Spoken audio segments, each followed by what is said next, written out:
I don't know how to put this, but I'm kind of a big deal.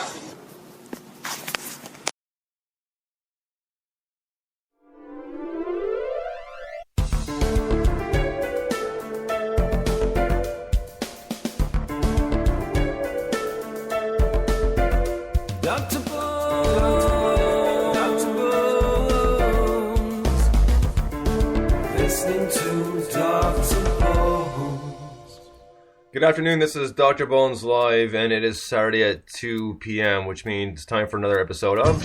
And now it's time for another episode of Blogger's Corner with Britt. Blogger's Corner, welcome back, Britt. Thanks for having me. So, let's get off, since I missed them, but I caught up on them now. Arrow. The second to last episode, I was like... I mean, it was kind of like, I think they made it over dramatic with the canary dying, because, you know, let's bring everybody back in the fray, so mom's back in the picture thing, just to pretty much see the daughter die. And then with Laurel getting set up with the drugs, and it's like, it was a good episode. I mean, I appreciate the fact that Roy wasn't in it.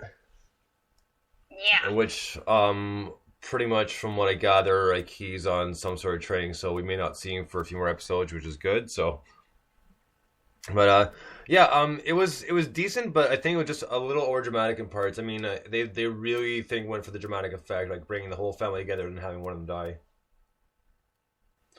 because it shows that that she doesn't really want to go back to the island and blah blah. And having a girlfriend from the island, I don't think that was necessary. I mean, like, I don't know. It just didn't seem to really kind of fit. I mean, I understand why, like, she came back together, but it just didn't seem to fit properly. And it was like, is it really necessary? She could have been a close friend. I mean, there's nothing wrong with the way they went. I just thought they could have done it a little bit better. Yeah, I actually thought it was the only twist about Sarah's character that actually made any sense, because I was like, everything else about her seemed so forced, and that was the only thing I was like, oh, I can actually see where that was something that might have happened. But everything else, like her whole forced backstory with Oliver and them hooking up at the end, that was a very bizarre turn of events. I actually was thinking she might leave the show for good. Right. But alas, she's sticking around. No. So yeah, it was one of those things. Like, I liked them, but just like, I think they could have done a little bit better. I mean, it's one thing to be dramatic, but it was just a little over dramatic there at the end. And they seem like they're kind of pushing some of the better characters into the background just a little bit. And that's i.e. Diggle and Felicity. So, because let's face it, I totally agree. Yeah, because they weren't very prominent in either episode. Yeah, no, they weren't. And one of the things that continues to annoy me about Sarah's character as she continues to get bigger and bigger is her parents acting like she was kidnapped and killed by Oliver when she, was hooking up with her sister's boyfriend, and that's why she got into the situation in the first place. Her parents just came across very aloof to Laurel's feelings, although she's not the most sympathetic character. No, very true. And, be honest, the father's character is kind of getting a little irritating. It seems like more he's getting in the way now as opposed to being a quote-unquote helpful hand. Right? Yeah, he was supposed to be like a Jim Gordon type of character, and now all he does is worry that his daughters are kicking ass or not taking pills. Oh yeah, they're gonna do a rehab or something like that. So, yeah. So yeah, I hope Laurel's character gets help. Yeah. Well, we'll see what happens with that. I mean, they might drag out a little bit more for possible dramatic effect, like, so they have a side storyline to kind of focus on a little bit, depending. Yeah, that's true. But otherwise, they were decent episodes. Like I said, it was nice not to see Roy for one episode, and I think they're going to be without him for at least another 3 episodes. The way they made it seem from not the most recent one, but the one right before that, made it seem like he's going to be gone for a while. Yay! Yeah, so, well, I mean, that's my take on it. Oliver kind of pretty much sent him away for training, and then we'll see what happens from there. But it should be in a few weeks because, I mean, they can draw it out a little bit, right? Because even though most of these TV shows, that the time is progressed fairly quickly, like, they can still put it off a few weeks, I'm sure. Well, that would be excellent. I hope they're heeding. I don't know if we're the only ones who don't like his character. I don't know. I'm not as plugged into the fan base, but I'm hoping that we have a more popular opinion about things, and maybe they'll just get rid of Roy altogether.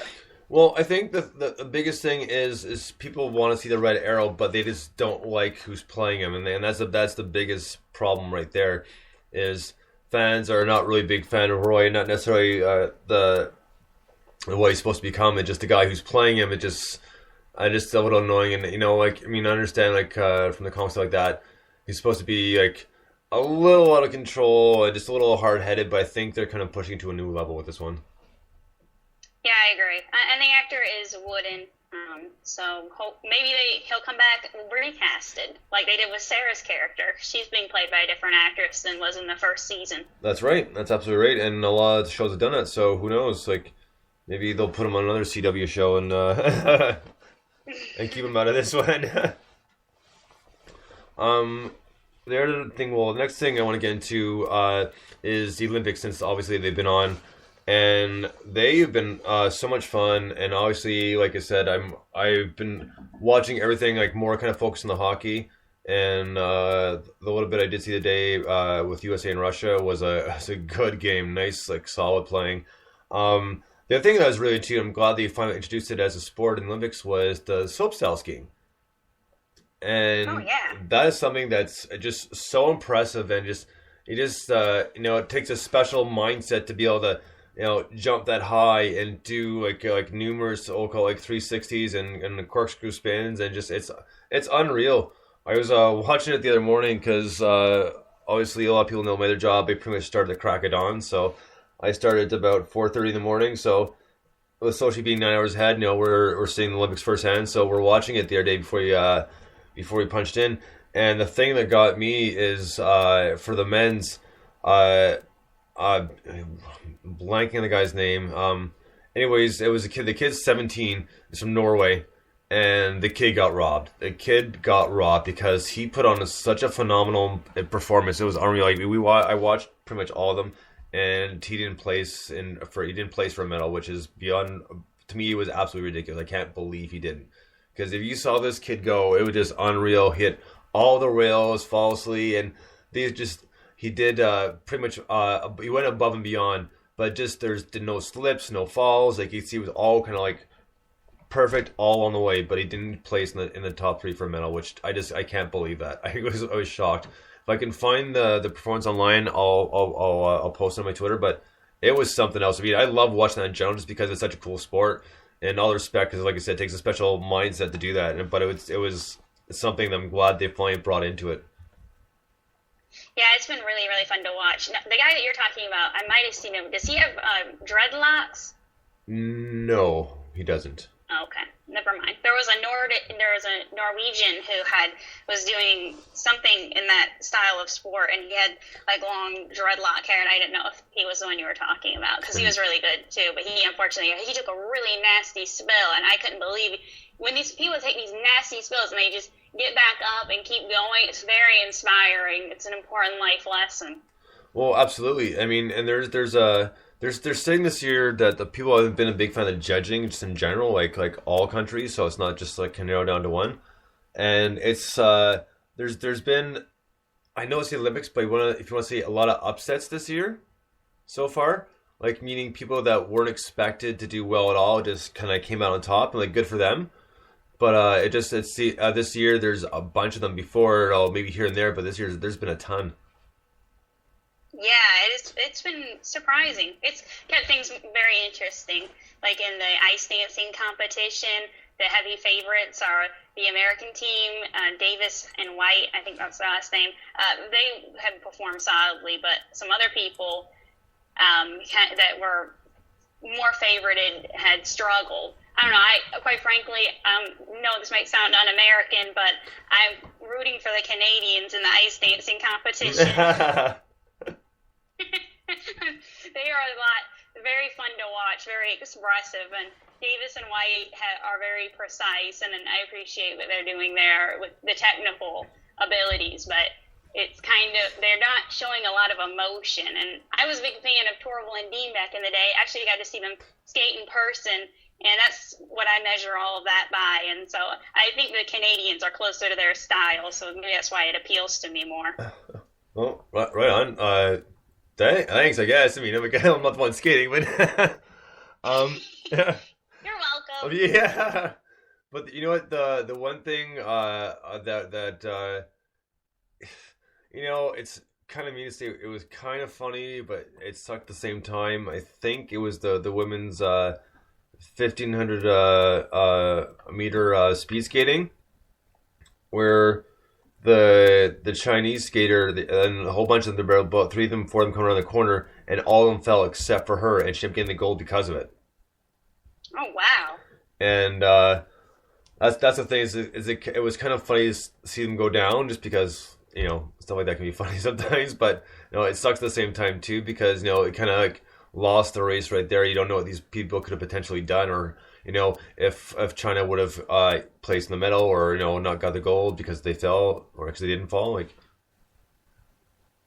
yeah, there's a lot of what ifs, and I don't want to say luck, but it's just you have certain things that are unforeseen that happen that put a different spin on the results possibly. I was watching the men's single figure skating competition, and America's guy had the nastiest spill I have ever seen. He went up, he was doing a jump, and it looked like he literally just, I can't explain it, he just went horizontal, and he just completely laid down on the ice, and it looked so painful, so brutal.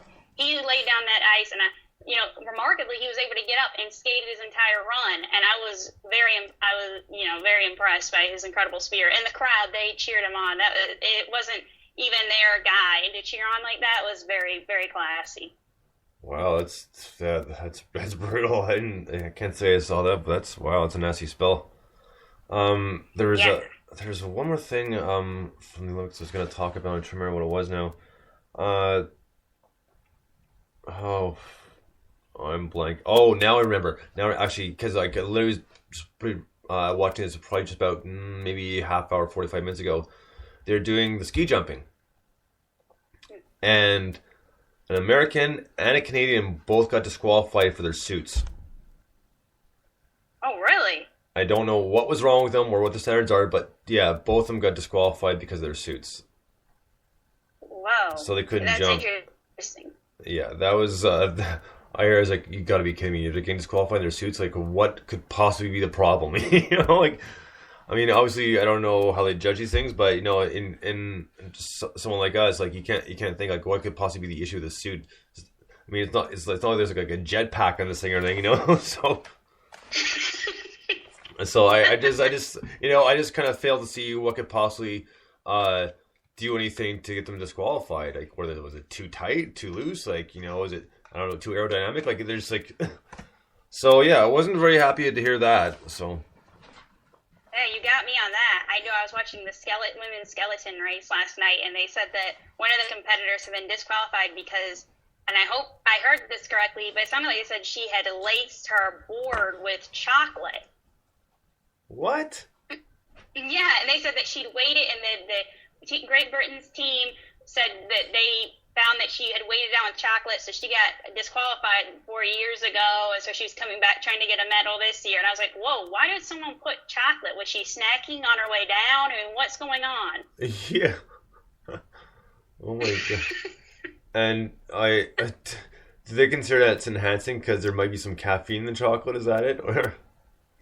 I have no idea. Maybe because any amount of weight makes you go faster. I'm not exactly sure. That was really brutal last night with a skeleton race because there were 2 Americans duking it out for the medal, and this one girl lost it by, I think it was a 1/4 of a second or something, and they had the microphone. She's devastated. Her dad had passed away this past year, so she was, doing this for him. And I almost cried. I was like, oh my God, girl, I feel you. I'm so sorry. But yeah, it was so sad when they put the microphone in their face and they just had their whole life's dream crushed, and it's very awkward. Yeah, no kidding. I couldn't imagine being in that position. And even the slaloms last night, like they are all right, but like one guy he pretty much he screwed up about halfway down the run, so he kind of just pulled right over to the side. So obviously I'm done. So let's get the next person on the hill. And I think what they were saying is like when he's coming around, he went too far over, and I think the wrong ski hit the slalom. So apparently that's grounds for disqualification, I guess. Like I don't know exactly. I mean, I know what the slalom's about. It's just don't know what they're marked on or how they're if it matters what ski hits the slalom and going around. Like I don't know. Yeah, When I watch that stuff, it looks like magic to me. Yeah. Oh yeah. I mean, don't get me wrong. I'm not knocking the sport. I mean, I love watching it, but just like some of these rules are just unbelievable. You kind of try and rack your brain trying to think like, where are they coming up with these, and why is this such an issue? I mean, I know it's supposed to be hard, it's competition, but like to what extent? Yeah, I agree. I wish they would break down some of those rules in a way that is more understandable. Because I'll be watching the skating, and someone will say they under-rotated a quarter of an inch, and I'm thinking, so how did you even see that? Yeah, exactly. Eh? Yes, that's amazing to me. They have this eye for such detail. So I mean, it's been interesting so far, and it's going to be interesting tomorrow because tomorrow, I believe the game's at noon. Canada is playing the U.S. in hockey, so Yay! it should be a very interesting game, and so yeah, that's gonna pretty much wrap up the Olympics for now, and I think we were talking about this just before I got on that the U.S. has 14 medals, Canada has 12, so we're pretty much neck and neck. So it's nice to see the kind of neighboring countries kind of battling it out and see who's going to come out on top. But that being said, going to move into some rock and roll news. Like we talked about a few weeks ago with the Grammys, Trent Reznor and Josh Homme and Dave Grohl were pretty much kind of being outspoken about the show being cut short. And apparently last week the Queens of Stone Age had a show in Houston, and Josh Homme, their lead singer and lead guitarist, decided to vent then and there and pretty much say, F the Grammys and, F bands like Imagine Dragons, and he just wasn't too impressed. So he was very outspoken about that at a show in Houston the other week. Wow, I think I heard a little bit about that. I don't understand why.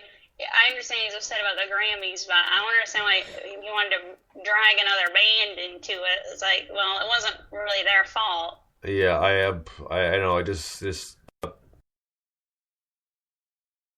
I like Queens of Stone Age, but I didn't quite get that.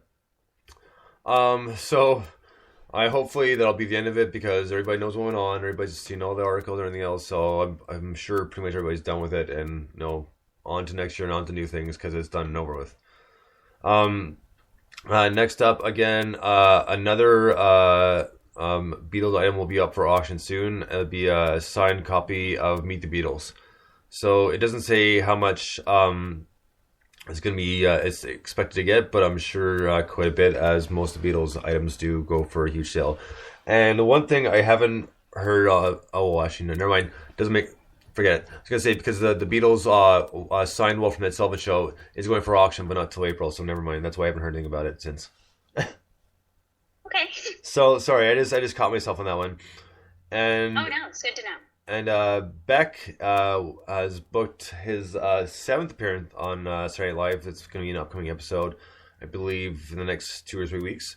So any Beck fans, he will be on SNL. And the other thing is, too, he did a collaboration with Pharrell Williams, which is going to be coming out probably May this year. So that should be interesting to hear because, I like a lot of Beck's old stuff, and I'm talking even before Mellow Go, which had the song Loser. So I'm kind of curious to see what comes up because he's kind of switched directions musically a whole bunch of times and he's done pretty well. So I'm just curious to see how this collaboration went because obviously Pharrell Williams has done a lot of collaborations. He's had his own band, Nerd, which they did all right, but they weren't the best. So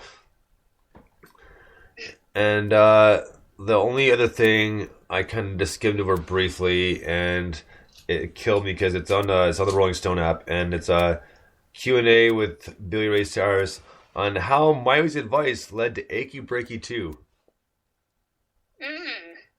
So she said, "Dad, you should do what I do," and I kind of like I didn't read too much because I knew I was just gonna get annoyed. So I. But well, Billy is coming back apparently in his mind. I know. I hope not. I really hope not. I mean, the first time, man, how many people made fun of that song? I mean, I know they say sometimes like imitation is the best form of flattery, but not always. You know, as much as some people like me to think so. True. Yeah. So I hope he just keeps on music business and just keeps his mouth shut, because like I don't want to hear anymore. Like I'm not a huge fan of country to begin with, but I couldn't stand him. Like it was just like it's like nails on a chalkboard.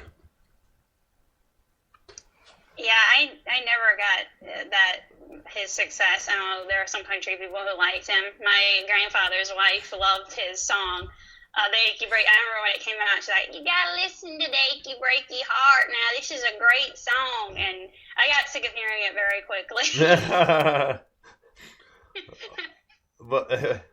But the one thing it was funny because we went to last weekend.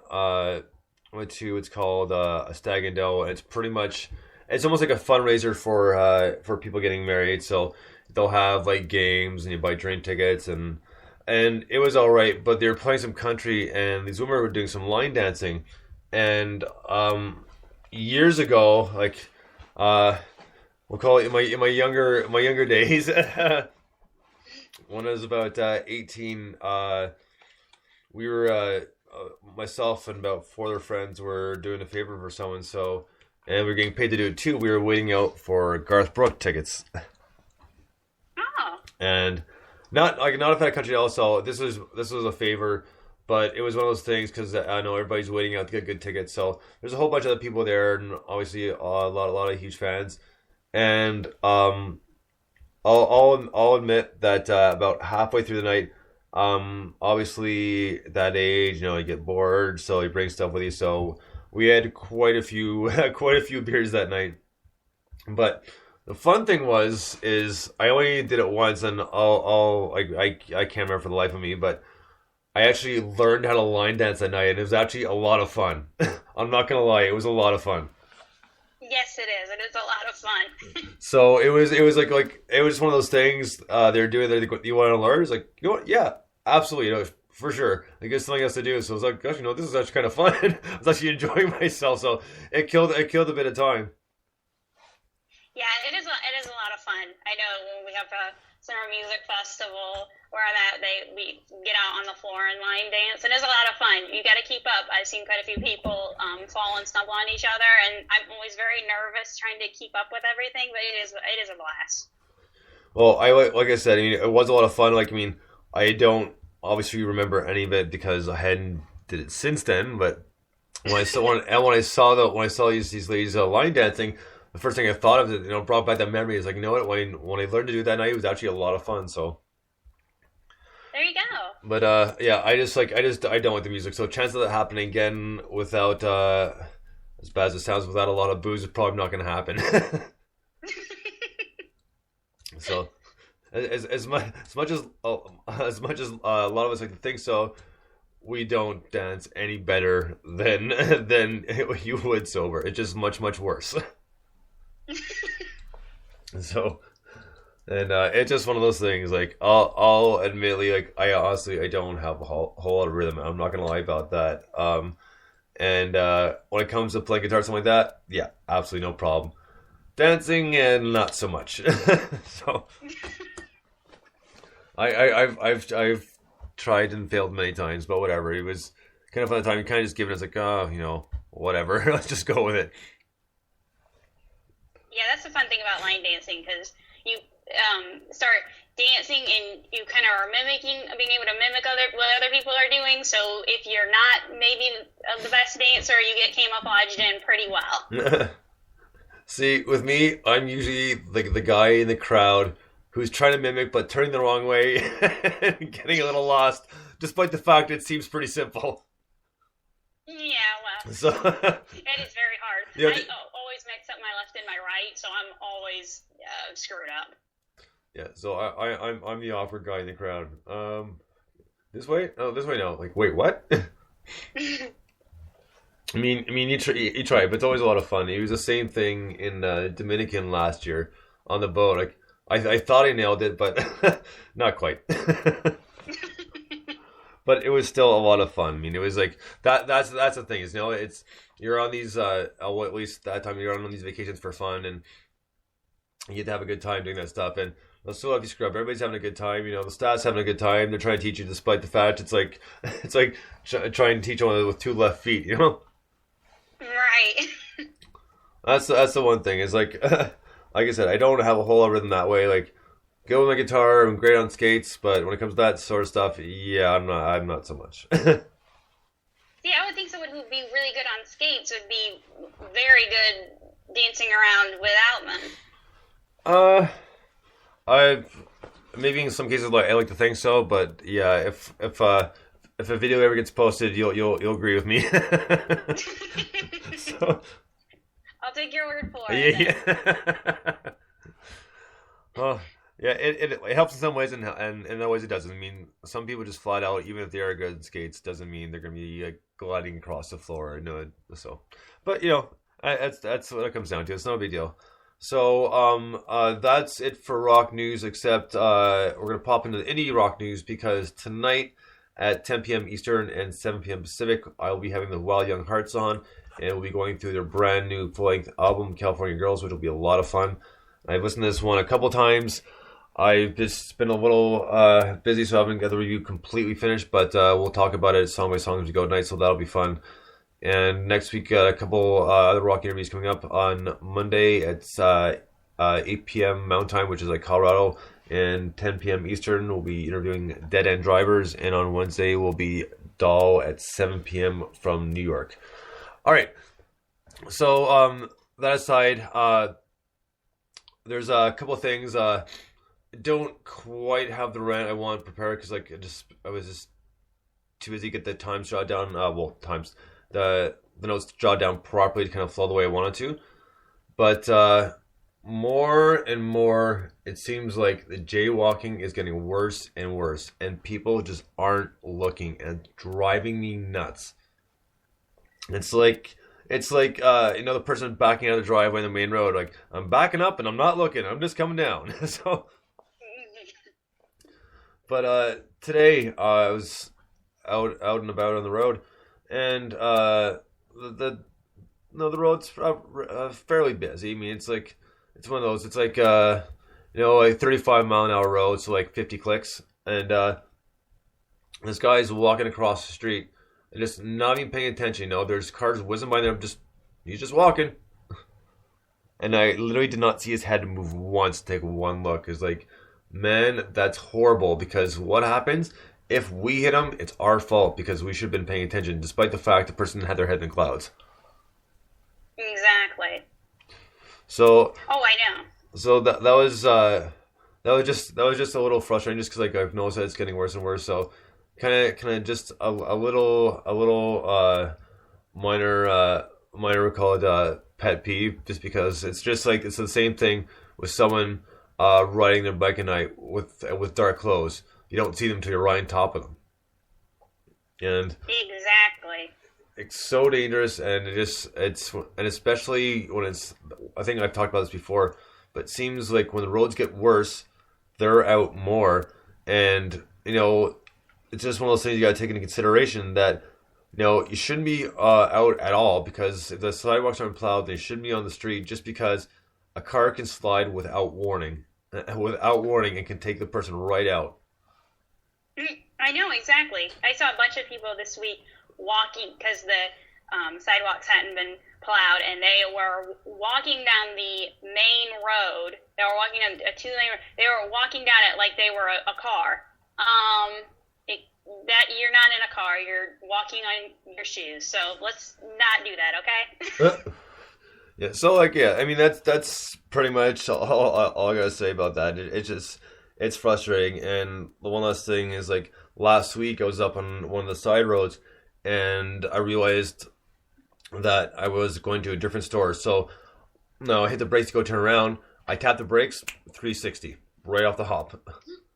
Didn't even know there's a sheet, literally a sheet of ice right under me in the car. I mean, luckily there was no other cars around or close enough, but I couldn't believe it. It's like you know, obviously it just and excuse me, it had to be black ice because I did not see the sheet ice at all. Like I mean, I just literally tapped the brakes and the car went all the way around. Oh my goodness, that must have been very frightening. I was more actually aggravated, to be honest with you. It's like, oh, come on, really? Where was the ice? You know, if there had been cars closer, then yes, I would have been a bit of panic, absolutely for sure. Yeah, I would have been like kind of shaking, trying to get the car out of there, absolutely. But since there was no one more around, no one close around, it was more of a aggravation than it was a frightening experience. So. There you go. Well, that's very good. When my mom was growing up in Michigan, her mom and her got into a very bad car accident with black ice, and they spun off the road, and it was horrible. And then this family came by and saved them. I think there was a body of water nearby too, and they came by and they took them up to their house and gave them pizza, which was pretty nice. Oh wow. Yeah, they're good Samaritans. They were very good Samaritans. They were the classiest Samaritans I've ever heard of. Well, no kidding, because I mean, you really don't hear about that stuff too often at all. And if it does go on, it's not mentioned, right? So, because exactly, it's always the bad stuff. Very true. And my mom calls me out the other day. We had a snowstorm, and I said, "Mom, are you okay?" And she said, "Well, four very nice young men pushed my car all the way up the hill so that I could get home." Oh wow.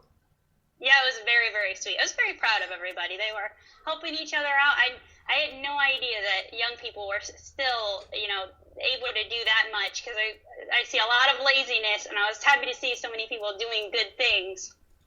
Well, it seems like a lot of times when there's trouble like that, more people seem to be willing to help and pitch in. I mean, it's kind of sad that it takes that for people to come closer together, but at least people are still doing it here and there. Yeah, that is very true. And when we have good things, seldom do we. I don't know. Myself, I'm guilty of this. I don't really go on and on about that as much as the bad people.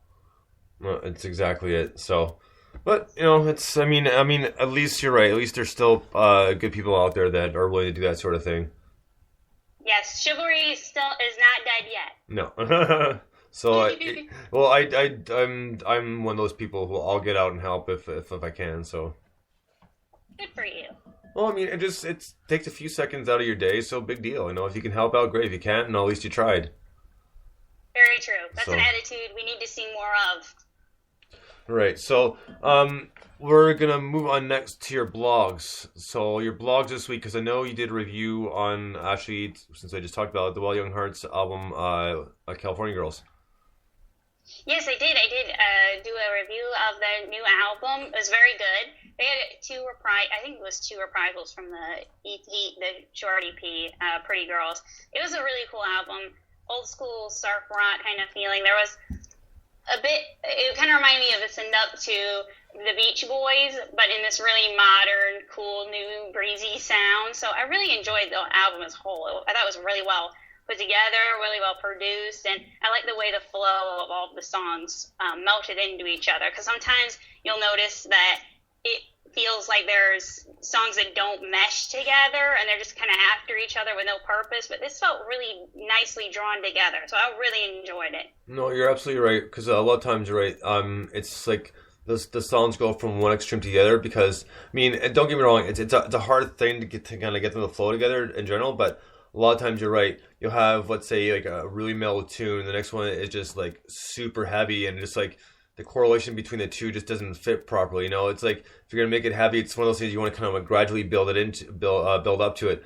Because you could go a mellow song, the next one kind of start off mellow and kind of gradually build and escalate to kind of hit that heavy point. It would flow a lot better. But at the same time too, is obviously we're not producers, so we don't have to play around with stuff too often. But yeah, it's not exactly the easiest thing in the world, because think about it too when you're making a playlist for your iPod or your iPhone. Yes, obviously they're a lot of our favorite songs, but if you ever try to organize it to get it to flow probably the way you want it, sometimes you'll notice it might take a little bit longer than you expect. Oh, absolutely. Yeah, it does take quite a while sometimes, and finding that nice flow. And I think there might be an app now that you can put on your phone or whatever listening device you have, and it will categorize the songs and put a playlist together, I think going off the beats per minute or something, so that you can have that more refined feeling to your playlist. So I'm forgetting what it's called. As I find it, I will tweet that. I've heard that app too, actually, and I can't remember the name of it, but no, I've heard of that one as well. But yeah, I'm curious to see how well it works. Yeah, and actually, that's actually, I'd be surprised to see how well it works too, because you never know, because they might be completely off, but they might be dead on too. So yeah, that album is really good, and everybody who wants to get their first listen of it tonight, it will be tonight at 10 p.m. Eastern, 7 p.m. Pacific time. So out in California, eh? Yes. So, other blogs you've been working on this week, Britt? Okay, I did a song of the week, was the song Ghost by Nina Yasmina. I previously reviewed her EP, so she had a new song coming out. If you're a fan of, anybody listening is a fan of the Lorde type of music and stuff, you will definitely enjoy this song. It's very well done. She's an indie artist. I'm a big fan of hers. I think this is a really great song. Also, I did a movie review for the movie Rush, which came out last year. It's now on DVD, so everyone... This is one of the best movies I saw all of last year. I can't say enough good things about this movie. So I will post the review again today on Twitter if you want to read it and see why you should be watching it tonight if you're not watching anything on the Olympics. Two really, just an amazing performance by German actor Daniel Bruhl. And I know people made a big deal about it being a Chris Hemsworth movie. Chris Hemsworth, of course, playing Thor. But this movie just really belongs to him in this performance. It's really just a really magnificent film. And then this week it was Valentine's Day yesterday, so I reached out on the Twitter sphere, and people gave in their picks for their favorite romantic movie. So a lot of really nice picks. So very exciting. I'll post that too, so people can read through that. And then I posted 6 movies that I like, kind of an editor's list, and a lot of foreign films actually made that list. Sound of the Sea, which is a 2001 Spanish language film. A French comedy called Heartbreaker, which was just excellent. I laughed. It was so good. Romantic comedies have kind of become a dead genre, but this gives me hope. And they're trying to do an American remake of it. I don't think it can ever touch the original. Sorry, catch my breath a little bit. I have very bad asthma, and I've been having a very bad week of it. Anyway, I also did The House of Flying Daggers. This is a great romance. It's a Chinese film. I absolutely love this. And Zheng Zai, I hope I pronounced that correctly. She's in this movie, and she is doing a performance as a blind dancer. And I literally had to Google. I saw this movie many years ago. I had to Google to find out if she was really blind, because it was the best blind performance I have ever seen anybody give. Oh, right on. And then the other 3 were Happy Accidents, which is a little indie movie with Marissa Tomei from 2000. Mm-hmm. She is a woman kind of having a bad string of relationships. She thinks she meets her dream guy. He says he's from the future. It's not a sci-fi film like it sounds like. It's actually just a really cute New York comedy. And then Family Man, my favorite romance, and I've talked about this before on the show, is Far and Away. Still number 1 on my list. And then I kind of I took some time to point out some notable, you know how you watch a movie and there are these really great chemistry between the actors, but it doesn't become the central story of the movie. Kind of addressed that in this week's post. Have you seen the movie Lawless from 2012? I have not. Okay, well, it's a really great movie, and Tom Hardy and Jessica Chastain are in it. He's probably mostly known for his role as Bane in the Dark Knight, last Dark Knight movie, and Jessica Chastain from Zero Dark 30. They're in this together. They have amazing chemistry. Unfortunately, they spend more time on Shia LaBeouf's character than their story, but it is just worth seeing it so you can see this amazing chemistry between them. And then Alfred Molina and Salma Hayek's chemistry in Frida. These are just chemistries that just really stood out. I've noticed there's been a complete lack of hit chemistry in Hollywood movies recently, and this gives me hope. Well, speaking of Shia LaBeouf, did you hear about or see the picture of the bag over his head saying I'm not famous anymore? I did, and I laughed hysterically. Yeah, so like, oh. I saw that. I was like, all right. Then of course, no, people are commenting on it. Oh, why is he doing that? I was like, oh my god, like relax, you know? I know. I think he's just being really sarcastic Oh and yeah, funny, and I get it. I think it's funny. yeah. I mean, I thought it was funny too. So I was like, all these people, everybody, well, not everybody, but all the talk shows going, oh, blah blah, like, makes him look bad. I was like, oh, give me a break. You wish you thought of something like that, you know? I know. I was really impressed. He's found some very interesting uses for paper bags. So, yeah. So it was funny. I just thought I'd mention that just because you mentioned Shia LaBeouf. And Yeah. I'll be honest. Like I haven't really seen any romantic comedies. Maybe a few minutes before I fell asleep. I mean, I'm not gonna lie. um, but the one that was actually pretty funny. And I'm trying to remember the name of it, but it was Gerard Butler and Charlize Theron. Okay, which And one was that? she was doing the news, and he was talking about what guys really think, and how women really are, and they end up he helps her out, and then they end up hooking up. Oh yeah, I mean, what was that called? That was really funny. I did really like that. Man, what's that called? I'm not sure. Yeah, Ooh, but yeah, that was good. so that's the only one I saw all the way through, just because like I like Gerard Butler, and I think he's really funny, so I was like for that sort of thing. So that's one of the reasons I actually did see that one all the way through, and it was good. I mean, it was one of those things that was actually really funny. It was actually enjoyable. It wasn't your we'll call it your standard romantic comedy. So. Yeah, it was really funny, and he is great. Have you seen the movie Chasing Mavericks? I haven't seen that one yet. I've seen pretty much everyone else except that one. Okay, it was really good. I was really surprised, but it just gives a really great performance. It's a really quality movie, something you can watch with the whole family if you need to. The one thing I was hearing a few things about is they're possibly making another 300 or something kind of along the lines of that. Yeah, they are. It's coming out in a few weeks. Eva Green is starring in it. I can't think of what it's called. I think it's called 300 Rise of an Empire. I'm very excited to see it. Eva Green's one of my favorite actresses, so I'm excited. I actually got chills when I saw the trailer in the theater. No. So yeah. So okay. Well, I wasn't sure because I only heard bits and pieces. So I'll definitely be going to see that one. I'm not sure how soon, but it's definitely on the list of movies I want to see because there's not too much out now that I really kind of have a strong interest in. So Yeah, most of the good stuff right now is on DVD. Have you seen Wolf of Wall Street yet? yes, I have actually. I saw that about a week and a half ago, and Oh, what did you think? no, it wasn't bad. Like I said, I'm still not a huge fan of Leo DiCaprio, but it wasn't a bad movie. It was pretty decent. So Did you laugh a lot? yeah, here and there. I mean, it was one of those things. Like, I mean, it was on.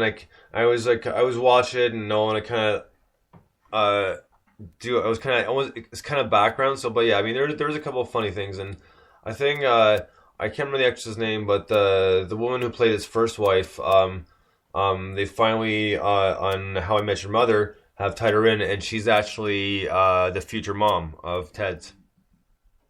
Oh, that's right. I heard about that. I think her name's Future wife. Christine Sorry, Milioti. pardon. I think her name's Christine Milioti, the Yeah. actress. No, you're right. I'm actually thinking you're absolutely right. So, I mean, yeah. So, I mean, she was really good in that. Then now they have her on How I Met Your Mother. So, and she's pretty funny. She's a good actress. Yeah, I was impressed by her turn in the movie. I haven't seen How I Met Your Mother yet, but I've heard a lot about it. So I try to see it when it comes on and stuff. But yeah, I really did like that movie. I'm glad that you saw it. So Yeah, and I didn't. I just someone was watching it while I was hanging out with them, so I had no choice but to watch the movie. So there you go. But well, it- I really did enjoy it. So. yeah, but like I said, it wasn't bad. Like, not still not a huge fan of Leo DiCaprio, but it wasn't a bad movie. Like it was worth sitting down to watch it. So.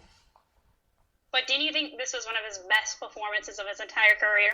I have nothing to compare it to because the only other one I saw him in was Titanic. So that's I haven't seen any other movies, to be honest with you. You are missing out, man. The Departed, The Aviator, Catch Me If You Can. Yeah, yeah. Oh, maybe someday, but I just I can You have a, What's that? I said you have a DiCaprio weekend. Well, I don't know if I'll do a whole weekend, like, but we'll see. Anything can happen. So There you go. so that's gonna wrap it up for Bloggers Corner this week. So Britt, like always, thank you for coming on the show, Thanks for having me. and we'll talk to you again next week. So until then, guys, remember 8 p.m. tonight is new episode of New Music Saturday, and then followed at 10 o'clock with the new Wild Young Hearts album. Until then, thank you guys so much for listening. Bones out.